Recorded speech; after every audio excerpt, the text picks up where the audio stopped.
Price of new cars has hit a milestone. What's driving car prices higher?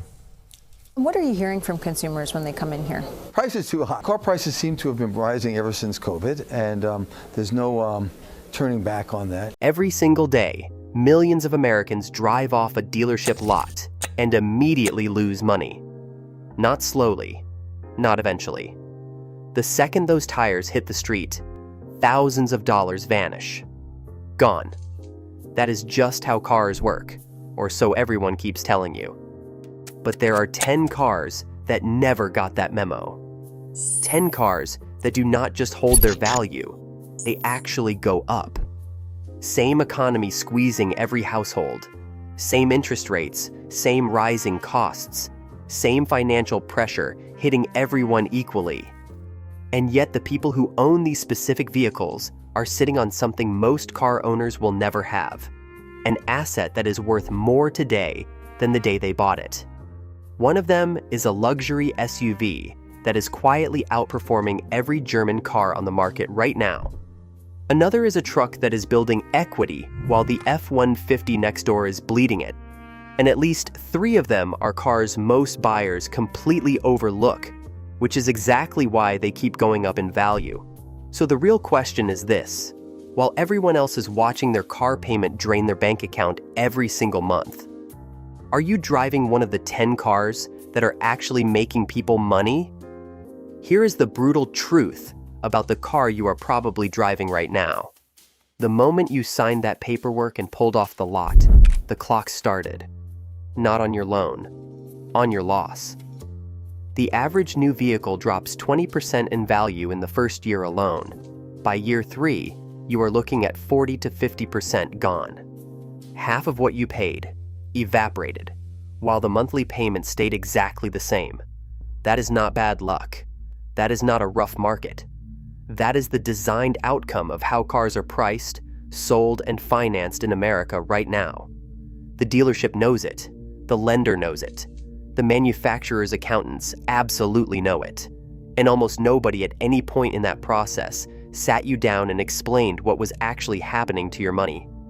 Most buyers walk in focused on one number: the monthly payment. Can you handle $500 a month? Great. Sign here.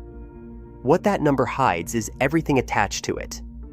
The depreciation quietly eating the value underneath you. The repair bills showing up right after the warranty expires. The gap between what you owe and what the car is actually worth that widens every single month. That gap has a name. It is called being underwater. And tens of millions of Americans are living in it right now without fully understanding why. Here is what changes everything on this list. There is a direct, proven connection between how reliable a vehicle is and how well it holds its value. It is not complicated once you see it. A car with a low failure rate attracts more buyers in the used market. More buyers means more demand.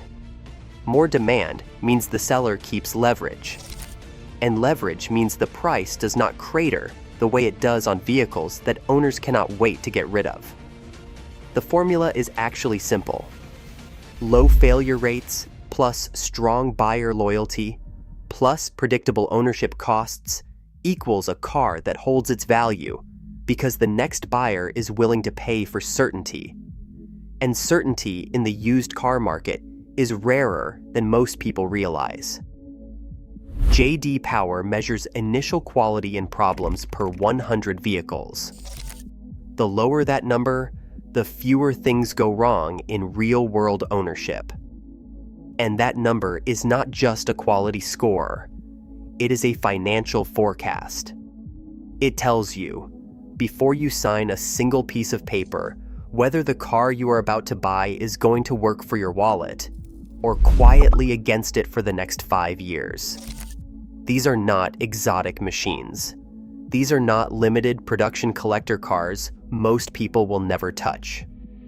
Some of them are sitting on lots right now, completely underestimated, waiting for the buyers paying attention.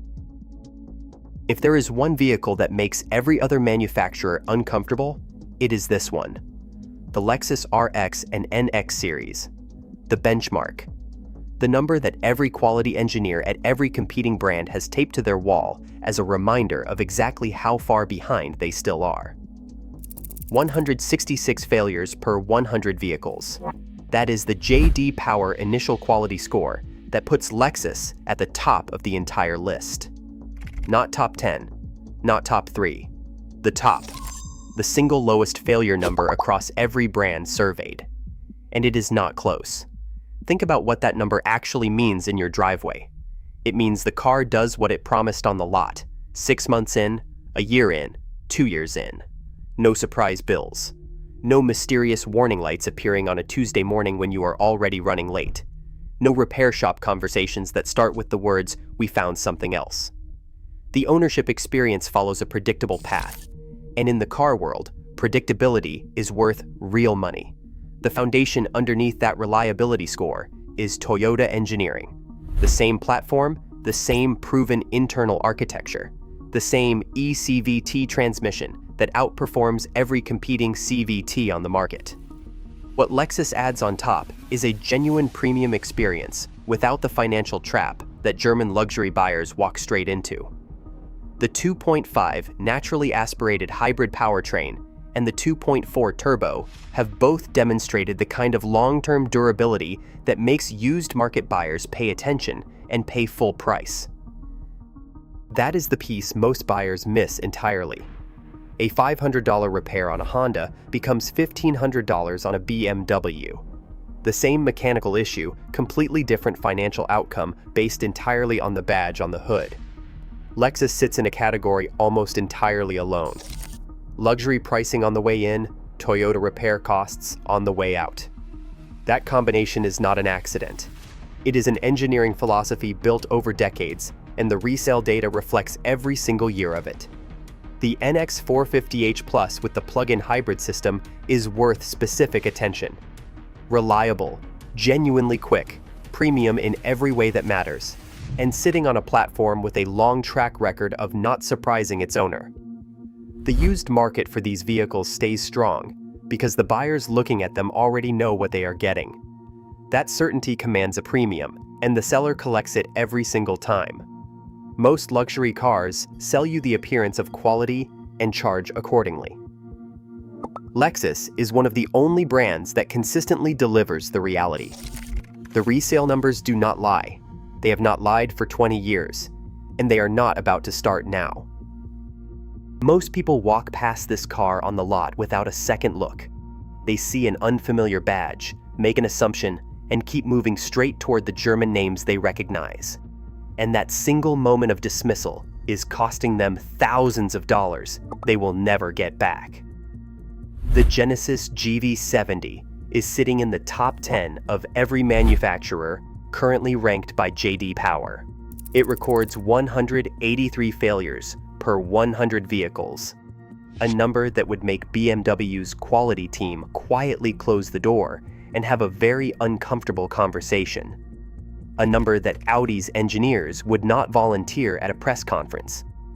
A number that puts this vehicle ahead of brands that have been charging a luxury premium for decades while quietly delivering a mediocre ownership experience to the buyers who trusted them.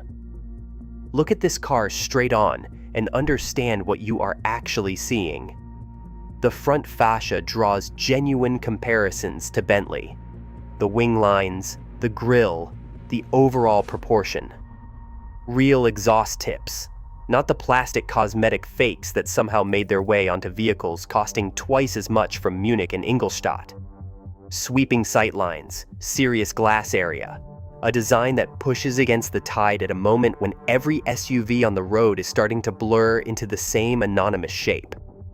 This is not a budget vehicle wearing an ambitious costume.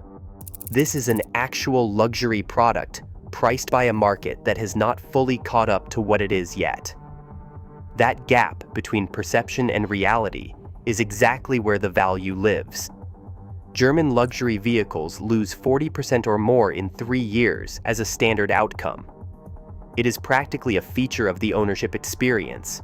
The buyer pays the inflated new car premium, absorbs the brutal depreciation, and then sells into a used market that discounts the vehicle further every time a repair bill story circulates online. Genesis entered the market without that baggage. New prices were set fairly. Used prices followed a curve that does not punish the original buyer on the way out. The person choosing a GV70 over a BMW 3 Series or an Audi A4 is not settling. They are calculating. They ran the depreciation numbers. They looked at the total ownership cost. They understood that the badge on the hood is not worth a 40% value loss in 36 months when the alternative is sitting right there on the same lot, delivering a better reliability score at a more defensible price. Genesis is what happens when a brand decides to compete on substance and lets the data make the argument. The data is making it louder every single year. The buyers paying attention are already ahead. Let's get something out of the way immediately. If you have been paying attention to Hyundai and Kia for the last decade, you already know the history. That history is ugly enough that dismissing both brands entirely feels completely reasonable. The Theta 2 engine era was real. Catastrophic failures, rod bearings eating themselves alive, cars burning on the side of the road without warning. The Kia Soul, the older generation Forte, and multiple Hyundai models across multiple years. Engines that did not slowly degrade, but failed suddenly, completely, and expensively. That is not reputation damage from bad marketing. That is documented, recalled, litigated mechanical failure that affected real owners who had done nothing wrong except trust the brand. So when the data says something different now, that history deserves to be addressed head-on before anything else. Ignoring it would be dishonest. Pretending it never happened is exactly what the dealerships want you to do. Here is what the current numbers actually show. Hyundai now sits at 173 failures per 100 vehicles on J.D. Power's latest survey.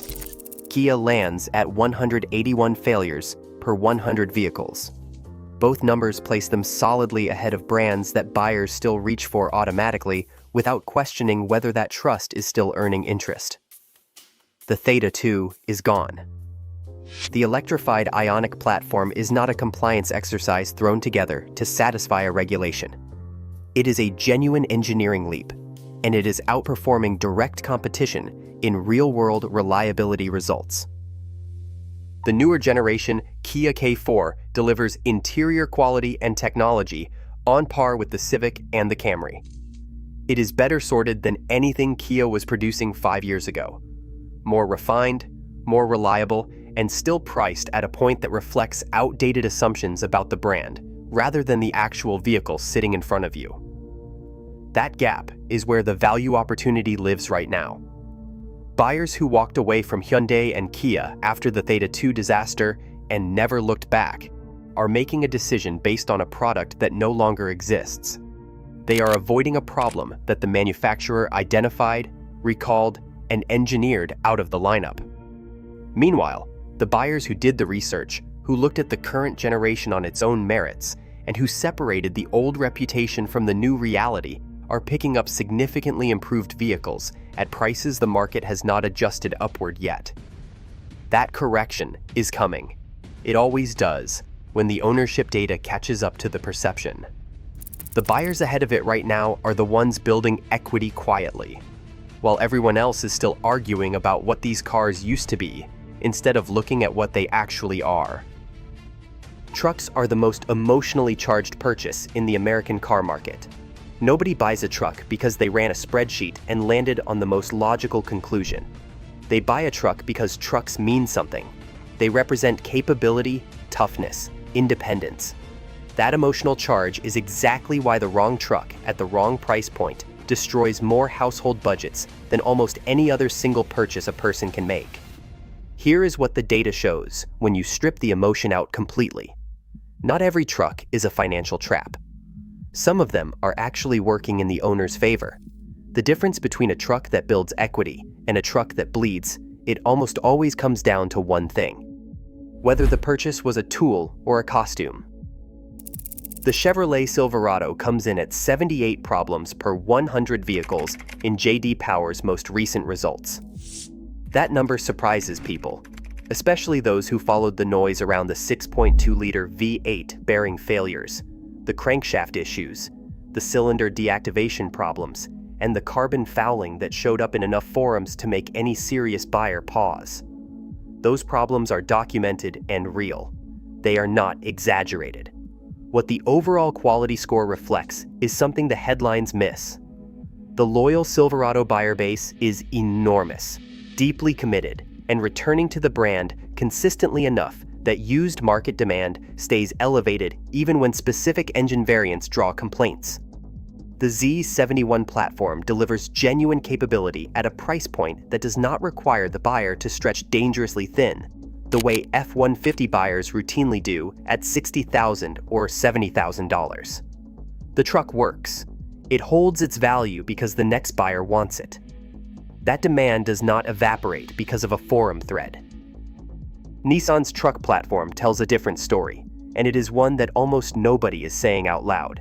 The Frontier and the full-size Armada, running torque converter automatic transmissions paired with naturally aspirated engines, represent one of the most quietly durable configurations available in the segment right now. The QX80 platform is genuinely spectacular in terms of build quality and long-term ownership experience. The new Turbo 6 in the full-size lineup carries that reputation forward. Nissan trucks attract buyers who are not chasing a badge. They are buying capability at a fair price on a platform with a proven track record in the configurations that matter. That combination keeps used values supported in ways that do not make headlines, but absolutely show up when the owner decides to sell. The buyers who got crushed on F-150s were financing status symbols at prices that left no margin for anything to go wrong. Buyers choosing Silverados and Nissan trucks at realistic price points with real use cases are doing something completely different.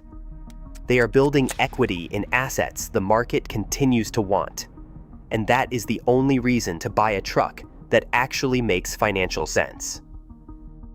These three do not belong on the same list. That is what most people think the moment they see them grouped together. A Japanese family brand dealing with engine recall fallout. An American muscle car manufacturer propped up by a platform old enough to vote. And a British luxury marque that spent decades building a reputation for leaving its owners stranded. These are three brands that carry baggage most buyers have already decided disqualifies them entirely, and that is exactly why the value is still sitting there uncollected. Honda lands at 179 failures per 100 vehicles. That is lower than the brand's historically elite position, and the reasons are documented. 3.5-liter V6 bearing issues affect the Pilot, the Odyssey, and the Ridgeline. 1.5-liter turbo oil and fuel dilution problems affect smaller models. These are real issues that pushed Honda's J.D. Power score down from where loyal buyers expected it to stay. But here is what the score does not capture. Honda's used market demand has not collapsed with it. Brand loyalty runs decades deep. The resale curve on a well-maintained Pilot or Odyssey remains strong because the buyer pool for these vehicles is enormous and emotionally committed in ways that protect value even when the quality data dips. Dodge sitting at 180 failures per 100 vehicles is the number that genuinely surprises people, especially anyone who has spent time watching what ends up on repo lots. But the explanation is simpler than it looks. The platform has been around long enough that every failure mode is known, documented, and priced into the ownership experience. The ZF automatic transmissions were a meaningful reliability upgrade. The V8 engines in the Charger and Challenger are proven powertrains with decades of real-world data behind them. And here is something nobody saw coming. As production winds down on these models, early collector market appreciation is starting to appear. The cars that people used to mock as repo lot regulars are quietly becoming the cars that certain buyers are holding onto on purpose. Jaguar, at 175 failures per 100 vehicles, is the entry that rewrites the narrative completely. The E-Pace and F-Pace delivered genuinely durable performance in real-world ownership. Most issues traced back to infotainment software rather than mechanical failures. The ownership experience was reliable in the ways that actually matter. But Jaguar's old reputation keeps new prices suppressed and used prices conservative, which means a buyer who does the research can purchase a legitimate luxury vehicle at a discount the current data no longer fully justifies. All three of these entries share the same hidden logic. Their market reputation and their actual current performance have separated. That gap between what people assume and what the numbers actually show is precisely where value lives for buyers willing to look past the noise. Here is what every vehicle on this list has in common. It is not the country that built them. It is not the price point, the segment, or the badge on the hood. It is something simpler and more powerful than any of those things. Every single car on this list combines verified reliability data with genuine market demand. That combination creates something that emotional purchases can never access, a floor under the value that holds even when the economy is squeezing everyone equally. J.D. Power initial quality rankings are not a perfect instrument. No single measurement ever is. But they are the most consistent, large-scale measure of real-world ownership quality that exists right now. A vehicle scoring 166 problems per 100 units is telling you something specific and actionable. It is telling you what ownership actually costs in repairs, in surprises, and in the confidence level of the next buyer standing across from you when you eventually decide to sell. That number is not just a quality badge. It is a financial forecast dressed up as a survey result. The calculation most buyers skip is the one that matters most. What does insurance actually run on this specific vehicle? Not the estimate, but the real number? What does fuel cost monthly based on actual consumption figures rather than window sticker optimism? What does the depreciation curve look like at year 3 compared to year 5? What does current used market demand look like for this exact model today? Every vehicle on this list has defensible answers to every one of those questions. Most vehicles that did not make this list do not. There is one question that cuts through every sales pitch, every test drive adrenaline rush, and every monthly payment negotiation. Will the next buyer pay more or less for this car than you paid? That is the only number that separates a transportation decision from a wealth-building decision. It is the question almost nobody asks while the salesperson is still smiling. The psychological separation required here is not complicated, but it demands honesty. The vehicles filling repo lots and cratering in value were bought by people who saw them as a statement about who they were. The vehicles on this list were bought by people who saw them as transportation with a financial trajectory attached. That single distinction shows up in the data more clearly than any other factor. More clearly than income level. More clearly than credit score. More clearly than the interest rate on the loan. The information already exists. J.D. Power publishes it every year. Depreciation data is publicly available to anyone willing to look. The only thing standing between a smart decision and an expensive one is the willingness to read the numbers before the salesperson starts talking. Most cars are not investments. They were never designed to be. They were designed to move money quietly and efficiently from your pocket into the manufacturers, the dealers, and the lenders, and to do it smoothly enough that the transfer feels like a lifestyle choice rather than a financial loss. That is the system. It has been working exactly as intended for decades. The 10 vehicles on this list prove that a different outcome is available. Not for wealthy buyers with unlimited options and unlimited patience. Not for collectors with climate-controlled garages and disposable income to burn. For anyone willing to spend 20 minutes looking at data before spending 5 years paying off a decision they made in an afternoon based on how something looked in the showroom light. The J.D. Power numbers are real. The depreciation curves are publicly trackable. The repo lots are full of cars whose buyers had access to every single piece of this information and chose not to look at it before they signed. That choice is the only difference between building equity and losing it. Between owning a car that works for your future and financing someone else's, there is a choice. Before you step foot on any lot, download the free ebook, Avoid These 17 Cars in 2026. It includes depreciation charts showing exactly which vehicles hold value and which ones crater. It includes reliability scores pulled from real ownership data and the specific models mechanics see on their lifts week after week without fail. The link is in the description. Read it first, then negotiate. The decision you make next could be the one that finally works in your favor.